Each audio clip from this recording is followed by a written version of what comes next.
तो आप सभी का स्वागत है हमारे यूट्यूब चैनल विजन इंस्टीट्यूट में। चलते हैं आज के करंट अफेयर्स फर्स्ट में 2020 के करंट अफेयर सेशन की तरफ और देख लेते हैं कुछ 10 मोस्ट इंपोर्टेंट क्वेश्चन। आज का जो फर्स्ट क्वेश्चन है कि जुमा खातून जिनको 4 साल के लिए बैन कर दिया गया है, जिन्होंने डोप टेस्ट में फेल किया, तो वो कौन से स्पोर्ट्स को रिप्रेजेंट करते हैं, ये क्वेश्चन आपसे हमारा है। कौन से स्पोर्ट्स को रिप्रेजेंट करती हैं? तो यहाँ में हमारा आंसर हो जाएगा, वो हो जाएगा रनिंग। झुमा खातून जो कि एक एथलीट्स हैं, वो रनर है। उन्होंने क्या किया कि जब उनका टेस्ट होता है तो डोप टेस्ट जो होता है तो उसमें उनको पॉजिटिव पाया गया, जिसमें उनका सब्सटेंस मिला है एस्टेरॉइड, और इसके वजह से उनको 4 साल के लिए बैन कर दिया गया है। वो एक धावक है, इंडियन धावक, तो उसमें उनको बैन कर दिया गया है और वो बिलोंग करते हैं एथलीट से। ये क्वेश्चन इंपॉर्टेंट है कि किस स्पोर्ट्स या फिर किस कैटेगरी से आती है, तो एथलीट्स हो जाएगा या फिर रनिंग हो जाएगा, तो वो उस पर बैन कर दिया गया। चलते हैं नेक्स्ट क्वेश्चन में। तो भारतीय एयरटेल जो कि इंडियन कंपनी है, रिसेंटली एक 1 बिलियन का $US का एक पैक्ट साइन किया किस कंपनी के साथ, जिसमें 4G नेटवर्क को और इंप्रूव करेंगे अक्रॉस द कंट्री हमारे देश में। तो कौन से कंपनी के साथ ये डील साइन हुआ है? तो यहाँ पे जो हमारा आंसर हो जाएगा वो हो जाएगा नोकिया। नोकिया के साथ भारतीय एयरटेल एक डील साइन करता है 1 बिलियन, जिसका इंडियन रुपीज में बात करें तो 7,636 करोड़ रुपया का एक मल्टी ईयर डील हुआ है, जिसमें नोकिया 5G सॉल्यूशन के ऊपर 9 सर्कल्स इन द कंट्री में काम करेगा और इसका सहायता करेगा। और 4G, नोकिया जो कि एक लार्जेस्ट 4G वेंडर है एयरटेल का, ये 5G का फाउंडेशन भी रखा है कंट्री में, जिसमें हम लोग को पता है कि इंडिया अभी सेकेंड लार्जेस्ट टेलीकॉम मार्केट है। और ये हो सकता, ये जो हम लोग का जो 2025 में होगा क्या कि हम लोग 920 मिलियन के यूनिक मोबाइल कस्टमर बन जाएंगे, और जिसमें से 88 मिलियन 5G कनेक्शन होंगे। तो इसीलिए एयरटेल अपना पहले से तैयारी करके लॉन्च कर चुका है कि अब इसको हम लोग 5G कनेक्शन भी लॉन्च कर सकते हैं और उसके साथ 4G कनेक्शन को भी बेटर करेंगे विथ नोकिया। चलते हैं नेक्स्ट क्वेश्चन में। तो नेक्स्ट क्वेश्चन पूछा गया कि किसको मैनेजिंग डायरेक्टर चुना गया है housing and urban development corporation, हुडको जिसको बोलते हैं, उसमें किसको मैनेजिंग डायरेक्टर चुना गया? तो यहाँ पे जो हमारा आंसर हो जाएगा वो हो जाएगा शिवदास मीना, जो कि एडिशनल सेक्रेटरी है ministry of housing and urban affair. उनको अपॉइंट किया गया चेयरमैन और मैनेजिंग डायरेक्टर हडको का 6 महीने के लिए विथ इमीडिएट इफेक्ट। अब बता दें कि हुडको के बारे में थोड़ा बता दें तो एक housing and urban development corporation limited है, जो कि मणिरत्न PSU अंडर आता है, ministry of housing and urban poverty alleviation. इसमें जो आपको इसमें एक इम्पोर्टेंट चीज जो बता दें कि ये जो हुडको जो है, ये क्या करता है कि जनरली उन सेक्टर्स में जहां पे इसको प्रोवाइड किया तो drainage, electricity, water supply, sewage, solid waste management, पूरा ये सब देखता है। आप कोलकाता में अगर देख सकते हैं तो जो न्यू टाउन या फिर राजारहाट का जो एरिया है वो हुडको के अंदर आता है, तो वहां पे वो मैनेज करता है। आप देख सकते हैं उसको वो पूरा अपने अंडर में लेके उसको डेवलप कर रहा है। हुडको के बारे में थोड़ा आपको बताया तो उसका जो फाउंड हुआ था 25 अप्रैल 1970 को, और उसका हेडक्वार्टर अगर पूछा जाए तो न्यू दिल्ली में है। नेक्स्ट चलते हैं 4 नंबर क्वेश्चन में कि किस कंट्री ने होस्ट किया 11th session of Petersburg climate dialogue recently climate dialogue Petersburg जो कि 11th सेशन था, वो किस कंट्री ने होस्ट किया? आपको बता दें कि ये तो मैन टू मैन या फिर 1-to-1 मीटिंग, जो कि एक साथ बैठ के मीटिंग तो हो नहीं रहा है जस्ट बिकॉज ऑफ कोविड-19 में, जो कि लॉकडाउन हुआ है पूरा वर्ल्ड में। तो यहाँ पे वीडियो कॉन्फ्रेंसिंग के द्वारा हुआ था। तो किस कंट्री ने किया था? तो जर्मनी की किया था। तो 11th सेशन जो हुआ था वो जर्मनी में हुआ था, जिसमें 30 कंट्री पार्ट लेती हैं, उसमें इंडिया भी एक पार्ट था। जर्मनी इसको 2010 के बाद से होस्ट करा, और ये फोरम है कि जिसमें informal high level political discussion होता है, जिसमें इंटरनेशनल क्लाइमेट नेगोशिएशन होता है और एडवांसमेंट ऑफ क्लाइमेट एक्शन किया जाता है इसमें। आपको बता दें कि इसका को होस्ट जो था वो यूनाइटेड किंगडम था। हमारे तरफ से इंडिया का कौन रिप्रेजेंट किया? तो हमारे जो एनवायरमेंट, फॉरेस्ट और क्लाइमेट चेंज के मिनिस्टर हैं प्रकाश जावड़ेकर, उन्होंने रिप्रेजेंट किया वीडियो कॉन्फ्रेंसिंग के द्वारा, और उसमें उन्होंने बोला कि अभी तो वर्ल्ड जो है यूनाइटेडली एक साथ लॉकडाउन में है और नोवेल कोरोना वायरस के वैक्सीन पे काम कर रहा है, उसको फाइट कर रहा है। साथ ही साथ उन्होंने ये भी बोला कि क्लाइमेट चेंज को भी हम लोग एक ओपन सोर्स मान के एफोर्डेबल कॉस्ट में इसको भी डेवलप करे। उन्होंने बोला कि एक प्लान सजेस्ट किया कि $1 ट्रिलियन का ग्रांट डेवलपिंग वर्ल्ड को इमीडिएटली इसमें सजेस्ट किया गया कि उनको देना चाहिए ताकि वो क्लाइमेट चेंज में मॉनिटर कर सके और ठीक कर सके।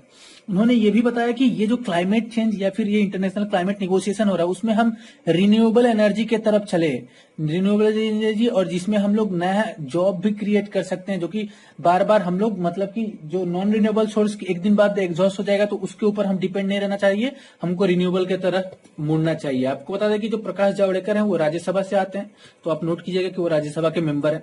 नेक्स्ट चलते हैं कि किस स्टेट ने कर्फ्यू या फिर लॉकडाउन मई 17 तक एक्सटेंड कर दिया। तो यहाँ पे हमारा जो आंसर होगा पंजाब के जो चीफ मिनिस्टर, पंजाब ने कर दिया। तो पंजाब के जो चीफ मिनिस्टर हैं कैप्टन अमरिंदर सिंह, उन्होंने अनाउंस किया कि जो कर्फ्यू का एक्सटेंशन होगा वो अब, जो कि स्टेट में 29 अप्रैल को बोला गया था कि 2 वीक के लिए, 29 अप्रैल को अनाउंस करते हैं कि और 2 वीक के लिए एक्सटेंड करके 17 मई तक कर देंगे।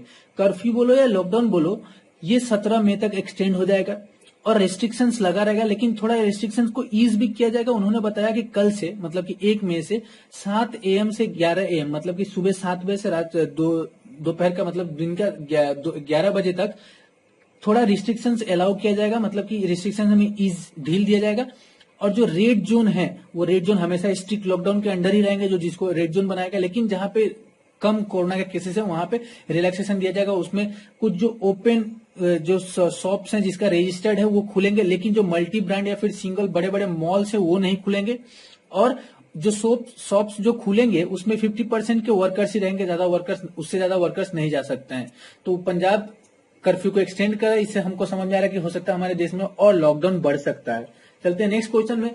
तो ब्रिक्स नेशन ने कितना अमाउंट का एक फंड दिया है न्यू डेवलपमेंट बैंक को? न्यू डेवलपमेंट बैंक को कितना अमाउंट का फंड एलोकेट किया जो ब्रिक्स कंट्री है? ब्रिक्स का मतलब आपको पता है कि बी फॉर होता है ब्राजील, आर फॉर होता है रसिया, आई फॉर होता है इंडिया, सी फॉर होता है चाइना और एस फॉर होता है साउथ अफ्रीका। तो यहाँ पे जो आंसर हो जाएगा 15 बिलियन का फंड एलोकेट कर दिया न्यू डेवलपमेंट बैंक को।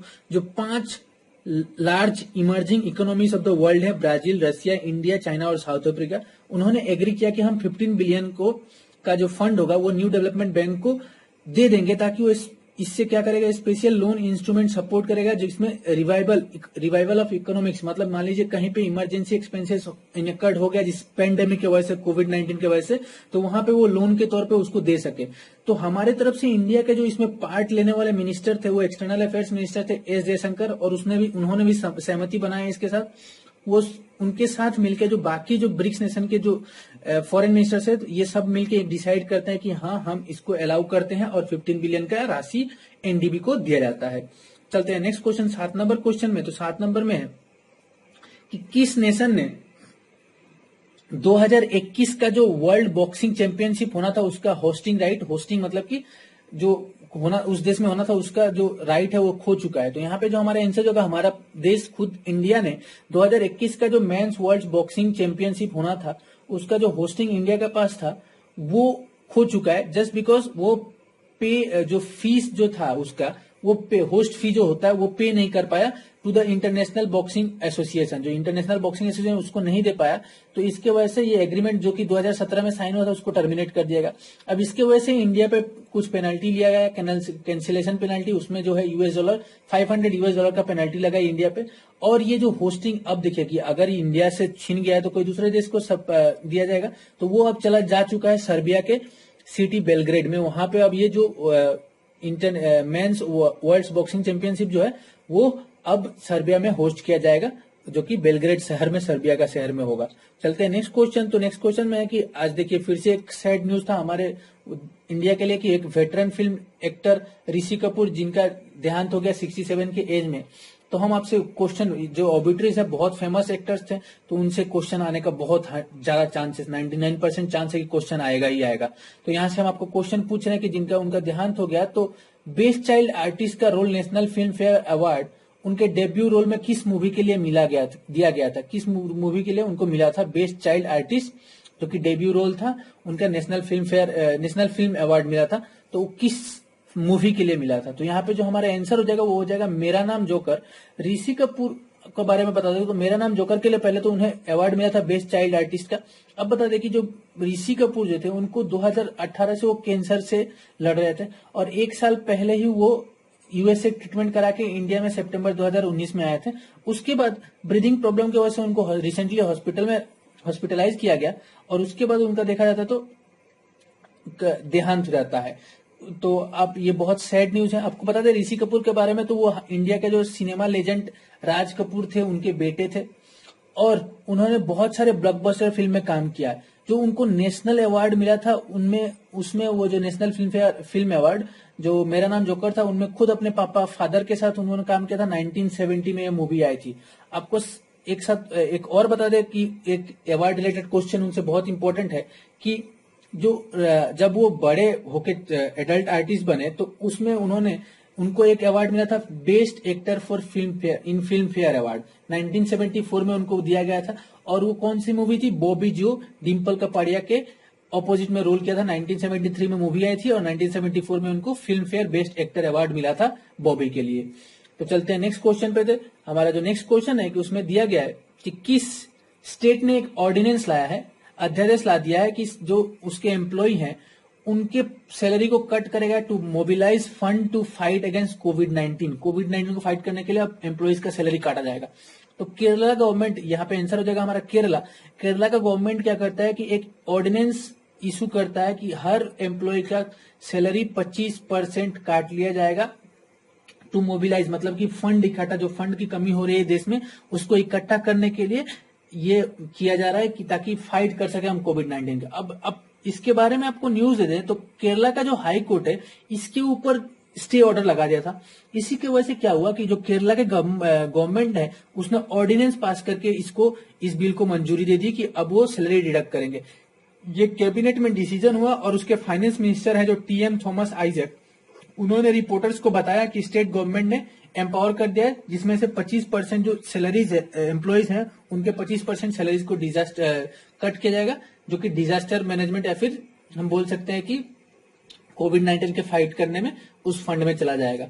तो आपको यहाँ से एक स्टैटिक क्वेश्चन बता दें कि केरला के जो गवर्नर कौन है, तो वो हो जाएंगे मोहम्मद आरिफ खान। और अगर पूछता, आरिफ मोहम्मद खान उनका पूरा नाम है, और अगर पूछता है कि उसके सीएम कौन है तो वो हो जाएंगे पिनराई विजयन। नेक्स्ट चलते हैं कि किस इंस्टीट्यूट ने डेवलप किया लो कॉस्ट रोबोटिक डिवाइस जिसका नाम रखा गया एच कार्ड। तो यहाँ पे किस इंस्टीट्यूट ने एक रोबोटिक डिवाइस डेवलप किया है जिसका कॉस्ट बहुत कम रखा गया, कॉस्ट जो मेकिंग कॉस्ट होगा बहुत कम है। तो यहाँ पे जो हमारा आंसर हो जाएगा CSIR, जो कि central medical engineering research institute है। एक साइंटिस्ट हैं हमारे कंट्री के, इंडियन साइंटिस्ट है जो central medical engineering research institute के, वो क्या करते हैं कि एक रोबोट को बना के तैयार किए हैं जो कि काम करेगा, हेल्प करेगा फ्रंटलाइन हेल्थ वर्कर्स को, जो हेल्थ वर्कर जो अभी कोविड-19 के पेशेंट से डील कर रहे हैं, जो कि अभी संक्रमित होकर हॉस्पिटल में भर्ती हैं। तो उनसे दिक्कत क्या हो रहा है कि डॉक्टर बार बार उनको चेक करने जाएंगे, नर्सेस उनको मेडिसिन देने जाएंगे या फिर पैरामेडिकल स्टाफ उनसे खाना लेके जाएंगे। तो उसमें क्या होगा कि इन्फेक्शन बढ़ने का बहुत ज्यादा चांस हो रहा है। तो इसी के वजह से क्या हुआ कि एक रोबोट डेवलप किया गया जिसमें ये रोबोट क्या करेगा, उनको हेल्प करेगा। आप कैसे हेल्प करेगा हम बताते हैं। पहले तो आप समझिए कि एच कार्ड जो है उसका फुल फॉर्म क्या है। तो उसका मतलब है hospital care assistive robotic device, इसका नाम रखा गया। और ये क्या है कि ऑटोमेटेड कंट्रोल नेविगेशन डिवाइस है। ये क्या करेगा क्या कि पेशेंट्स को बहुत इजी टू हैंडल है और पेशेंट्स को जाके फूड, मेडिसिन, यहाँ तक कि जो ड्रॉयर खोलता है, ड्रॉयर खोल के उनको मेडिसिन, उनके पास जो ड्रॉयर होगा वहां पे हैंडल कर सकता है और मेडिसिन दे सकता है उनको। साथ ही साथ वो यहाँ तक कि सैंपल्स भी कलेक्ट कर सकता है। बहुत इंपॉर्टेंट है दोस्तों ये बहुत इंपॉर्टेंट है क्योंकि वहां से सैंपल कलेक्ट करके और वो ऑडियो विजुअल इंटरफेरेंस के थ्रू कम्युनिकेट भी कर सकता है थ्रू नेविगेशन। तो एक बहुत इंपॉर्टेंट डिवाइस है। अगर इसको और डेवलप होता है तो हमारे देश में यूज किया जाएगा। और ये जो इंस्टीट्यूट जो साइंटिस्ट है उन्होंने बताया कि इसका वेट जो होगा लेस देन 80 kg होगा, जिसका कॉस्ट ऑफ मेकिंग जो होगा वो 5 लाख हो सकता है। तो एक इंपॉर्टेंट डिवाइस हमारे देश में बनाया, साइंटिस्ट ने बनाया। और ऐसे डेली कुछ ना कुछ नई चीजें हमारे देश में बन रही हैं जो कि हमारे हेल्थ वर्कर के लिए बहुत फायदेमंद हो सकती हैं। तो ये था हमारा current affairs based on first में। अगर वीडियो अच्छा लगे तो जरूर लाइक कीजिए और देखते रहिए हमारे चैनल अ विजन इंस्टीट्यूट को। Thank you very much.